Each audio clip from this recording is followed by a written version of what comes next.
Banco Nacional do Comércio, Sociedade Anônima. Banco da Província do Rio Grande do Sul, S.A. Banco Industrial e Comercial do Sul, Sociedade Anônima.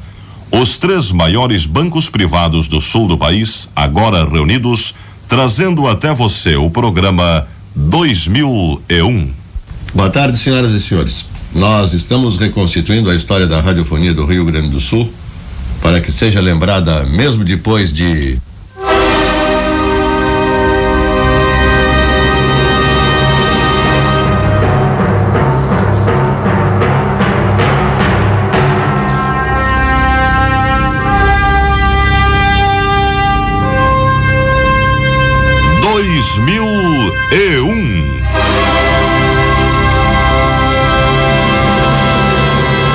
Mais um programa cultural da Rádio Guaíba para o Banco Nacional do Comércio, Sociedade Anônima, Banco da Província do Rio Grande do Sul, S.A. e Banco Industrial e Comercial do Sul, Sociedade Anônima. Os 3 maiores bancos privados do Rio Grande do Sul.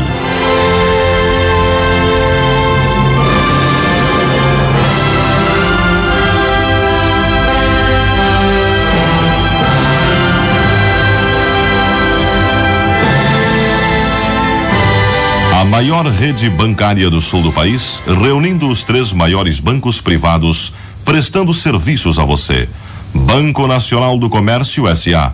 Banco da Província do Rio Grande do Sul, Sociedade Anônima. Banco Industrial e Comercial do Sul, S.A. Integrantes do Grupo Empresarial do Montepio da Família Militar.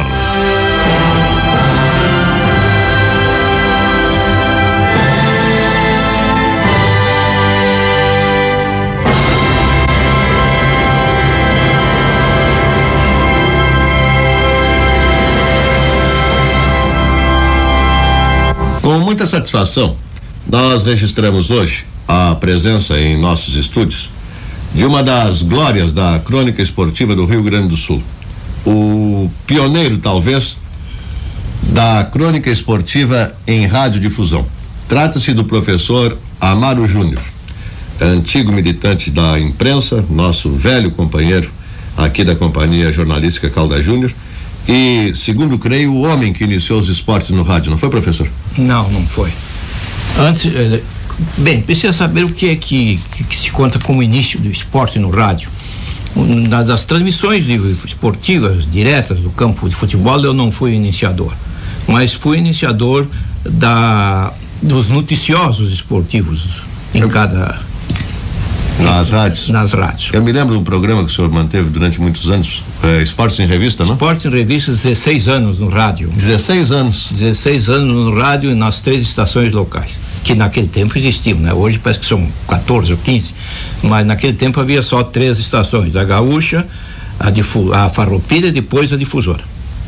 Quando é que o senhor começou, hein, professor? Eu comecei na Difusora em 1936, quando a Difusora foi ao ar, iniciando a sua vida radiofônica. A primeira transmissão de futebol direta do campo foi feita pelo cronista esportivo do Jornal da Manhã, Perídia Zambuja Soares, todo mundo conhece, agora reside no Rio de Janeiro, mas ele era um torcedor fanático do Internacional, de tal forma que já na primeira transmissão, quando o juiz não apitou um pênalti a favor do seu clube, pênalti que ele achava que era justo, ele saiu com uma porção de impropérios contra o juiz, contra a Santíssima progenitora do juiz, de maneira que não foi mais possível deixar que ele transmitisse. Depois disso, então, um outro cronista esportivo, dessa vez do Diário de Notícias, o Ari Lund, foi que tomou esse trabalho de fazer as transmissões esportivas. Ari Lund, aliás, está na Alemanha hoje em dia. Há poucos dias esteve aqui em Porto Alegre, mas em visita, mas atualmente reside na Alemanha.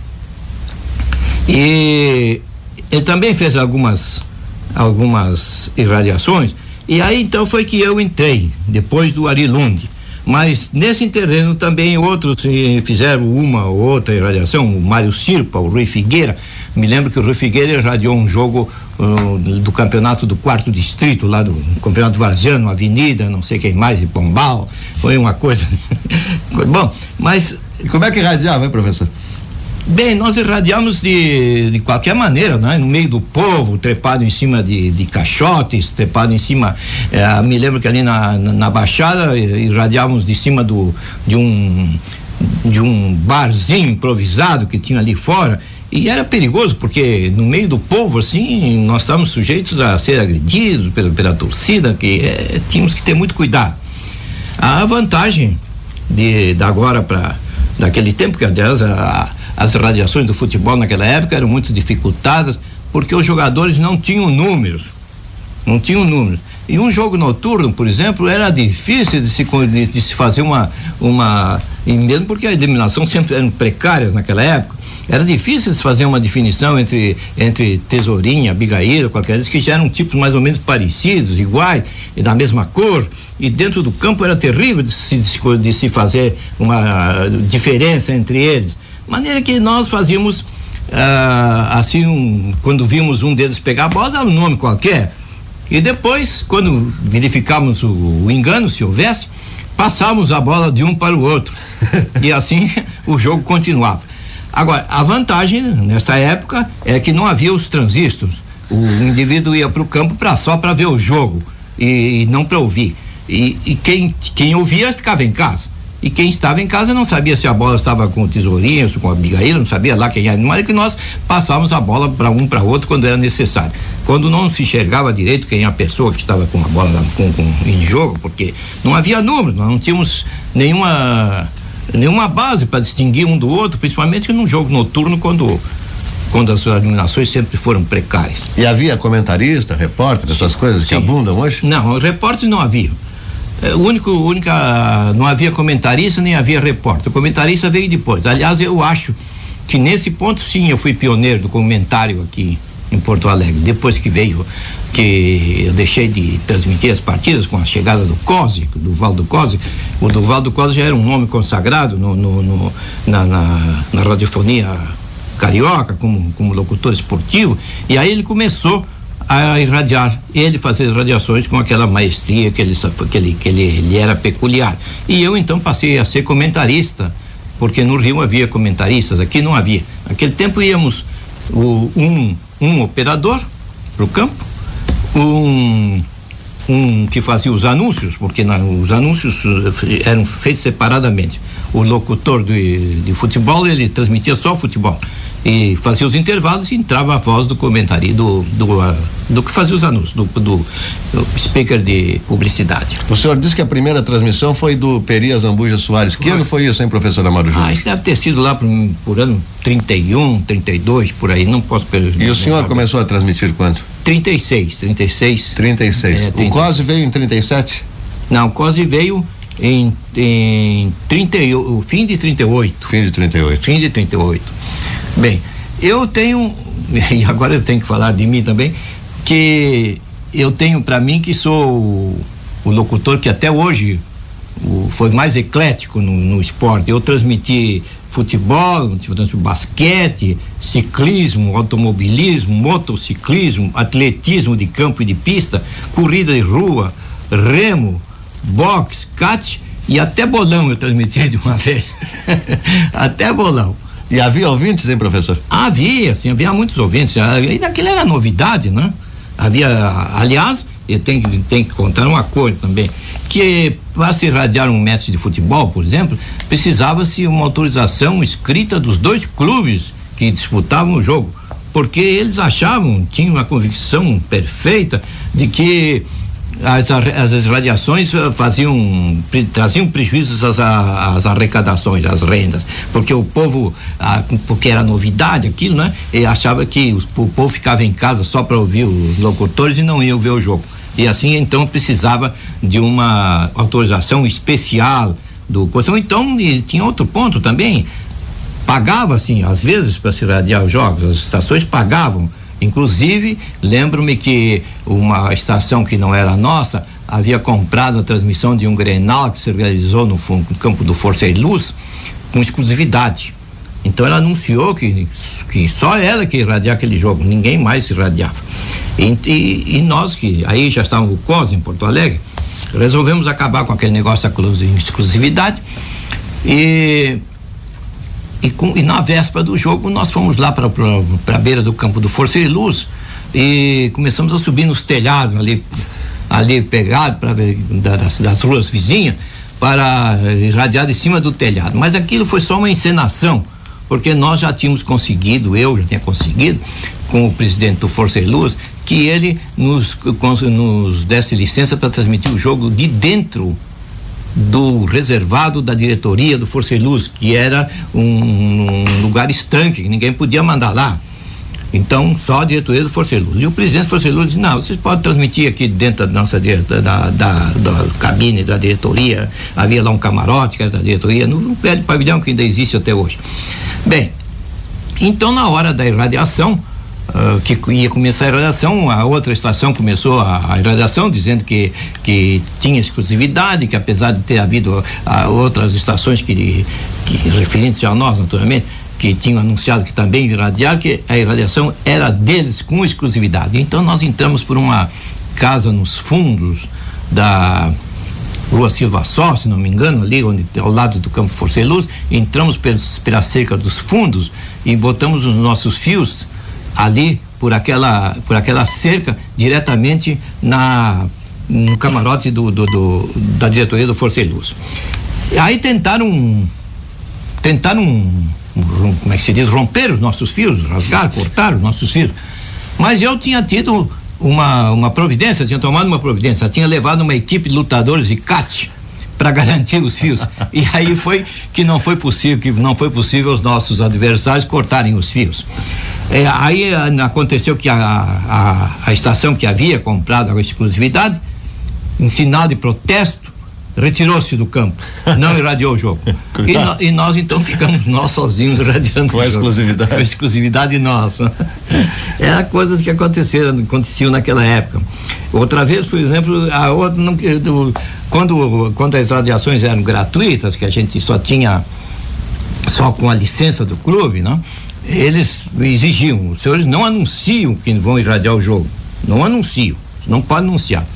Havia um jogo na Baixada entre o Cruzeiro e Bagé, e eu, quando terminou o noticioso esportivo, em lugar de dizer até amanhã, disse até logo, e não disse que ia irradiar o jogo, conforme tinha prometido, tinha me comprometido e não dizer que nós íamos irradiar o jogo. Mas antes de eu terminar o meu noticioso esportivo, que ia ao ar das 7 às 7:30 da noite, eu, em vez de dizer até amanhã tal, eu disse até logo às 21 horas. E não disse que ia irradiar o jogo. E quando eu chego no campo do Grêmio para irradiar o jogo Cruzeiro e Bagé, que se realizava lá, jogo noturno, o presidente do Cruzeiro declarou que não deixaria porque eu tinha quebrado o compromisso. Eu disse: mas eu não disse que ia irradiar o jogo. Disse: não, o senhor disse até logo às 21 horas, todo mundo compreendeu que o senhor ia irradiar o jogo. De maneira que o senhor não vai irradiar o jogo de espécie nenhuma. Aí eu meti ali, chamei os outros diretores do Foucault, enfim, fiz lá um trabalho de sapa para ver se conseguia a licença especial, porque o homem estava improdutível, não deixava absolutamente irradiar o jogo. Aí ele veio, bom, vamos fazer para não dizer que eu estou indo com má vontade, eu vou fazer uma concessão ao senhor. O senhor vai irradiar o jogo, mas vai irradiar somente se aquela arquibancada lá no fundo do lado da Rua Mostardeiro se encher. Porque se aquela arquibancada não se encher, aquilo é gente que ficou em casa para ouvir o jogo e não veio ao futebol. Então, o que é que eu fiz? Eu botei toda a turma daqueles meus ajudantes, aquela turma toda, o Hélio Assis, o Hugo Schmidt, o Edson Pires, aquela turma toda, no portão de entrada da Baixada, lá ao lado da Rua Mostardeiro, e encarreirando o povo todo para aquela arquibancada no fundo da goleira da Rua Mostardeiro. Aí quando tinha já algum público lá, já tinha lá umas 50, 60, 80 pessoas, aí eu falei ao presidente: como é, coronel? Ele era um coronel. Como é? Vai lá, já está cheio a arquibancada, posso ou não posso irradiar? Então o homem olhou, tá bom, irradia, mas outra vez não faça mais isso. Essas histórias do rádio antigo são gozadas. Bem, nós, além da irradiação dos jogos, nós tínhamos também 3 noticiosos diários de esportes. Esse eu acho que fui o iniciador. E naquele tempo nós trabalhávamos com 5 ou 6 elementos só. Hoje em dia as equipes desses noticiosos esportivos são enormes, não são 20, 30 pessoas. Nós tínhamos só 5 pessoas aí, o Edson Pires, o Hugo Schmidt, o Xisto Vaz, que já é falecido, o Hélio Assis de Azevedo, que também já faleceu, o Pércio Pinto, que hoje é o diretor da Contur, o Jarbas Alaor, que foi diretor do Noticiosos da Rádio Difusora durante muitos anos e agora só trabalha na Assembleia, e outros assim. Tivemos muita coisa. Tínhamos também um programa humorístico de esportes aqui que ia ao ar às terças-feiras de noite. E esse programa chamava-se A Pensão da Dona Fefeca e relatava em coisas de riso os acontecimentos esportivos da semana, e principalmente aqueles que se passaram no domingo anterior. Essa pensão da Dona Fefeca, a Fefeca era a Federação de Futebol, ela não fazia, quem fazia esse papel era a Alda Cotrim, que mais tarde ficou, chamava-se Tânia Maria no rádio, uma grande atriz da radiofonia. Outros que trabalharam também nesse programa, o hoje vereador Ivan Castro, o outro vereador, o Rubens Alcântara, trabalharam nesse programa, e também trabalhou hoje um grande financista e dono do rádio brasileiro, o Heron Domingues, que é uma das grandes figuras hoje do nosso rádio.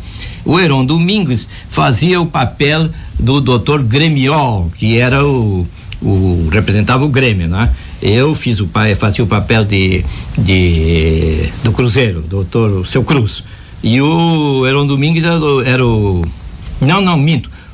Heron Domingues era o senhor Silvério, o doutor Silvério, que era o Internacional. O doutor Gremiola era o Rubens Alcântara. Bem, e a Tânia Maria era a dona da pensão. O marido dela era o presidente do Internacional, da federação nessa época, né? Imagina você, hoje em dia, que nós teríamos um manancial de coisas para contar da federação, que naquele tempo já era coisa de fazer rir, imagina hoje. A filha da dona da pensão era Miss Campeonato. Então,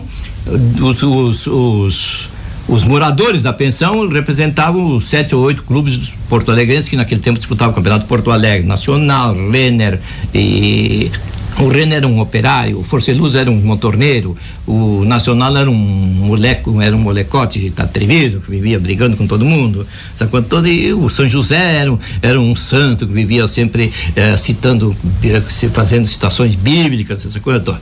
Bem, então a Miss Campeonato era que todos disputavam, e o Heron Domingues, que fazia o doutor Silvério, no último programa, casava com a Miss Campeonato. Pois não é que ele casou mesmo com essa menina? Casou de fato com ela, né? Mais tarde. Bem, o último programa dessa pensão Dona Fefeca foi levado no palco do Cinema Castelo, num festival monstro que o Vicente Rau organizou, em regozijo por ter o Internacional conquistado o campeonato daquele ano. E assim que o último programa foi levado no palco do Cinema Castelo. Eu não queria fazer o papel no palco, porque não tinha jeito de trabalhar no palco, nunca tinha trabalhado no palco, e treinei no meu papel o Adão Carrazone, que ia fazer o meu papel. Mas no dia da representação, o senhor Adão Carrazone não apareceu e eu tive que fazer o papel no palco também. Foi um desastre, mas em todo caso foi uma experiência nova para mim, que eu nunca tinha trabalhado em palco, e dessa vez trabalhei.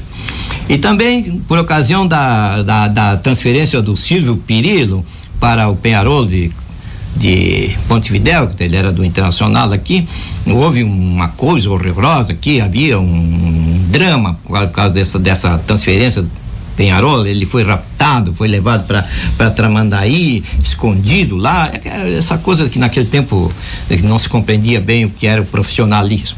E aí eu escrevi uma rádio-revista musical, coisa que era nova, com números de música, todas músicas conhecidas, mas com letras diferentes com relação ao caso do Silvio Pirillo, e essa revista chamava Faz que Vai, mas Não Vai. Bem, então O Internacional, sabendo que ia sair essa revista, ele oficiou a polícia. Naquele tempo a censura era feita pela polícia, e dizendo que não se responsabilizava com qualquer coisa que sucedesse, porque a torcida dele estava revoltada contra a revista que ia sair, porque que não se... Então a polícia resolveu fazer a censura, e a revista tinha 16 quadros, eles cortaram 9 cortaram 9, então não podia se levar a revista. Aí, naquela época, a Gaúcha pertencia aqui à nossa empresa, Calda Júnior. E aí, então, os nossos próximos aqui da nossa empresa foram diretamente falar com o chefe de polícia. A hora já estava o público todo lá no estúdio Guaíba, da Guaíba da Gaúcha, e esperando a hora mesmo. Então eles foram lá falar com o chefe de polícia. O chefe de polícia chamou o delegado que tinha feito a censura, que aliás era gremista, e mandou que ele não, disse a ele que ele não podia ter feito aquilo, porque não havia nenhuma imoralidade, não havia nada que pudesse ofender ninguém, e que a obrigação dele era garantir a saída, a revista, garantir os atores, garantir os autores, garantir tudo, né? Então, quando foi de repente, nós vimos entrar no estúdio uma legião de soldados, outros papaizana, e foi gente lá pro Cristal, onde a Gaúcha tinha a sua torre de radiação, e enfim, tomaram de assalto a coisa para nós, mas foi liberada totalmente a revista foi levada em toto. Nós temos aqui, o professor Amaro Júnior trouxe o que acredito seja uma relíquia, talvez a mais antiga transmissão esportiva gravada. De que ano é, professor? Deve ter sido lá por 1937, por aí. Vamos ver, é o professor Amaro Júnior. É o jogo Brasil de Pelotas versus Grêmio Porto Alegrense, efetuado na Baixada. Este jogo era do campeonato estadual. Naquele tempo, jogar com o Brasil de Pelotas, ou aqui, ou jogar em Pelotas, era um acontecimento, não era uma coisa assim comum como é hoje. Naquele tempo era um acontecimento. Um clube de Pelotas, ou de Rio Grande, ou de Bagé, ou de Santa Maria, que viesse a Porto Alegre, era sempre um acontecimento, e era o público prestigiava. O juiz apitou uma falta de pé em outro. Quem vai cobrar é Tavares. Coloca a bola no terreno, espera que o juiz apite, dá 2 passos à retaguarda, e o juiz vai fazer qualquer recomendação. Mandou a parar nos outros para fazer uma pequena recomendação ao jogador. Parece que vai chamar a ordem Noronha. Noronha estava segurando um adversário. Assim é que Noronha foi chamada a ordem, mas continua desviando de perto o seu adversário macio. Chutada a bola, José defendeu, mandando a bola à cota. Mais um escanteio favorável ao Brasil de Pelotas. O 6º escanteio da tarde, favorável ao Brasil de Pelotas.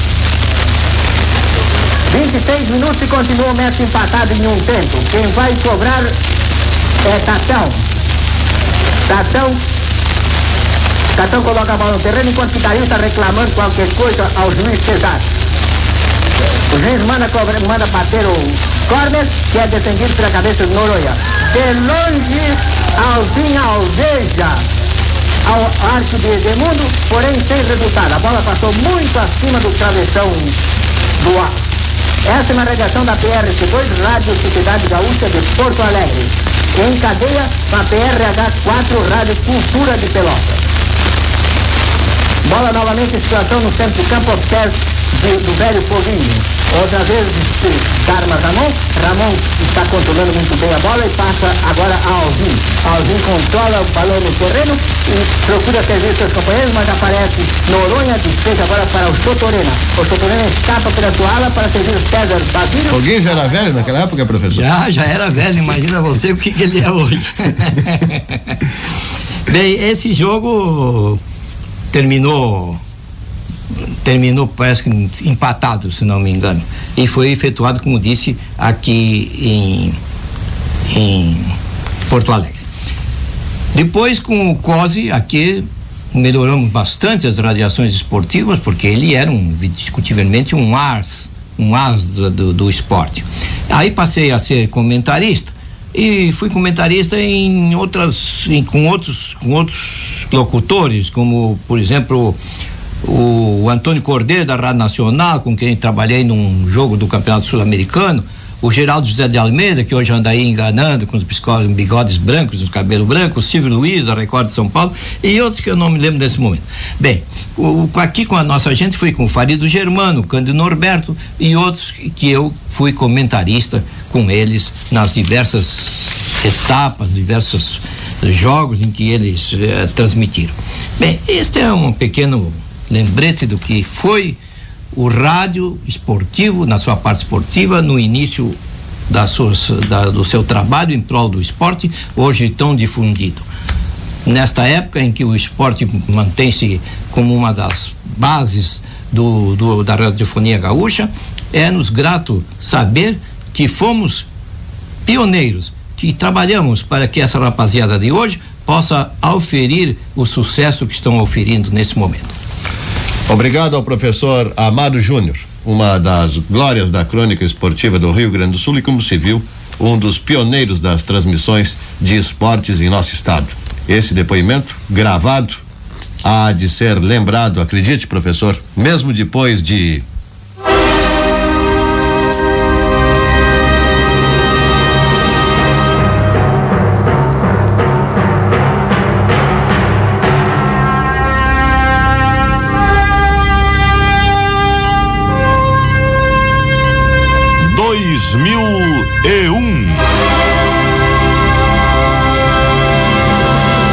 Mais um programa cultural da Rádio Guaíba para o Banco Nacional do Comércio Sociedade Anônima, Banco da Província do Rio Grande do Sul, S.A. e Banco Industrial e Comercial do Sul, Sociedade Anônima, os 3 maiores bancos privados do Rio Grande do Sul. Você agora pode contar com os serviços da maior rede bancária do sul do país. 3 bancos trabalhando juntos para você: Banco Nacional do Comércio S.A., Banco da Província do Rio Grande do Sul, Sociedade Anônima e Banco Industrial e Comercial do Sul S.A., integrantes do grupo empresarial Montepio da Família Militar.